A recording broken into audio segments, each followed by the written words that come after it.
Olá, meus queridos alunos, a vocês que me acompanham aí pela TV ou pela internet. Eu sou o professor Florindo Ribeiro e hoje nós vamos ter uma aula de inglês sobre Simple Present, ou presente simples no português. É um tempo verbal no inglês que a gente utiliza muito para poder se comunicar. E hoje nós vamos aprender as regras, como empregá-lo corretamente, como fazer a forma positiva. O presente simples, como eu já falei, ele equivale ao presente do indicativo na língua portuguesa. E quando que a gente utiliza? Ele é um tempo verbal utilizado para a gente falar de ações habituais, para falar de verdades universais, sentimentos, desejos, opiniões ou preferências. Geralmente, frases no presente simples, nós utilizamos alguns advérbios para dar uma reforçada na frase, às vezes para indicar um tempo a que nós estamos nos referindo na frase. E aí a gente tem uma lista aqui de alguns advérbios mais comuns para vocês entenderem um pouco. Então a gente tem o advérbio now, que significa agora, o advérbio always, que significa sempre, o advérbio never, que significa nunca, today, que significa hoje, every day, todos os dias, daily, diariamente, often, frequentemente, sometimes, às vezes, ou generally, geralmente. Vamos então às regras para vocês entenderem na prática. A conjugação do simple present na língua inglesa, ela é tão simples que você tem que fugir totalmente daquela regra tradicional da língua portuguesa.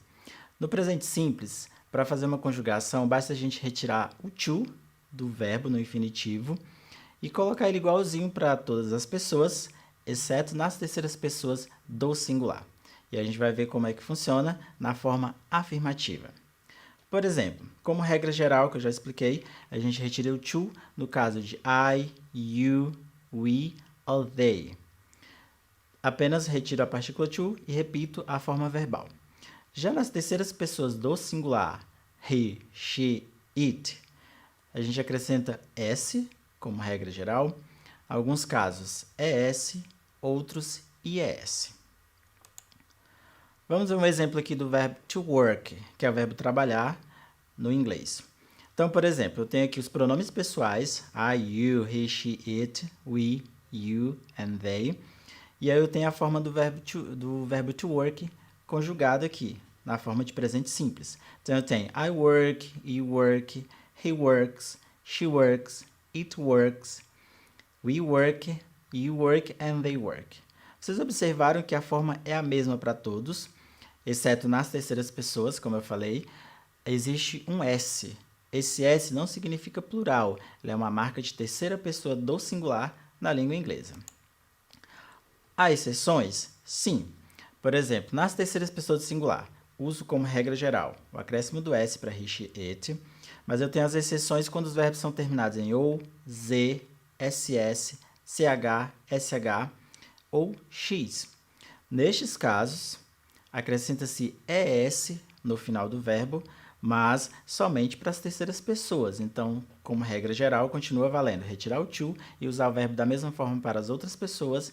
Em he, she, it eu preciso acrescentar ES se os verbos tiverem essas terminações. Vamos ver alguns exemplos. Eu tenho o verbo to teach, que é o verbo ensinar. Terminou em CH. Na hora de conjugar, he teaches English, ou seja, ele ensina inglês. To watch, que é o verbo assistir, terminado em CH. Um exemplo, she watches TV every day. Então, ela assiste TV todo dia. To push, que é o verbo empurrar, não é o verbo puxar. Terminado em SH, eu uso ES para a terceira pessoa. Exemplo, it pushes the door. Ou seja, ela ou ele, no caso de coisa ou animal, por exemplo, ele empurra a porta. To kiss, terminado em SS, que é o verbo beijar. She kisses her baby, ou seja, ela beija seu bebê, o bebê dela. To go, o verbo ir, terminado em letra O. He goes to school. E to fix, que é o verbo consertar, terminado em X, eu acrescento também S na terceira pessoa do singular. He fixed his daddy's bike, ou seja, ele conserta a bicicleta do pai dele. Para os verbos que terminam em Y, também há uma alteração? Sim, somente nas terceiras pessoas do singular. Se o verbo terminar em Y, precedido de consoante, aí sim, na hora de conjugá-lo na terceira pessoa do singular, eu substituo Y por I e acrescento ES. Alguns exemplos dos verbos. To fry, que é o verbo fritar. She fries the eggs. Ou seja, ela frita ovos. To fly, que é o verbo voar. It flies high. Ele voa alto. Ou to study, que é o verbo estudar. He studies in the morning. Observe que o verbo terminou em Y e é precedido de consoante. Por isso, há essa alteração, essa troca do Y por I, antes de eu acrescentar ES para as terceiras pessoas do singular. Mas se o verbo terminar em Y e não for precedido de consoante, for precedido de vogal, segue a regra geral lá do início. Apenas acrescenta-se o S para a terceira pessoa do singular. Por exemplo, eu tenho o verbo to say, que é o verbo dizer. Terminou em Y? Ok. Mas ele é precedido de consoante? Não. O que tem anteriormente a ele é uma vogal, no caso a letra A. Então, eu não preciso trocar o Y por I. Outro exemplo, to play, que é o verbo brincar ou jogar, também terminado em Y, só que não é precedido de consoante, permanece a regra geral, acréscimo de S para a terceira pessoa do singular. A posição do verbo nas formas afirmativas do simple present. A gente precisa de um sujeito para poder falar algo dele, né? Ou falar dele, bem ou mal. O verbo principal e um complemento, né? Um complemento da frase. Ele fica de que forma? Quando a frase contém advérbio, aí esse advérbio fica entre o sujeito e o verbo principal, exceto no caso de verbo to be. Para os demais, ele fica entre o sujeito e o verbo principal. Vamos ver os exemplos com essa ordem aí dos verbos no presente simples numa frase. I live in Canada. Eu moro no Canadá. Eu tenho como sujeito I, que sou eu. Live, o verbo viver ou morar. E in Canada, o restante da frase, o complemento da frase. Então, essa é a ordem: sujeito, verbo e complemento. He teaches Japanese at the university. Ou seja, ele ensina japonês na universidade. Também tem a mesma coisa. He, sujeito, teaches, verbo, e Japanese at the university é o complemento da frase. They prefer health food. Eles preferem comida saudável. Então, o sujeito they, prefer, o verbo preferir, e o restante é complemento da frase. She watches TV every morning.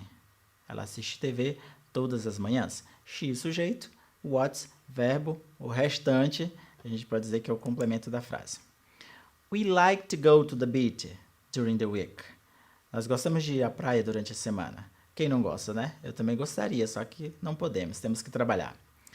It pushes the door when it wants to get in. Ou seja, ele empurra a porta quando quer entrar. You always arrive late. Você sempre chega atrasado. She always kisses her mom in the morning. Ela sempre beija a mãe dela pela manhã. He goes to the gym on weekends. Ele vai à academia aos finais de semana. She fixes her car by herself. Ela conserta o carro sozinha, sem a ajuda de ninguém. Então, vocês podem observar que essas palavras que estão em negrito são os verbos. As palavras que estão antes desses verbos são o sujeito. O restante da frase é o complemento.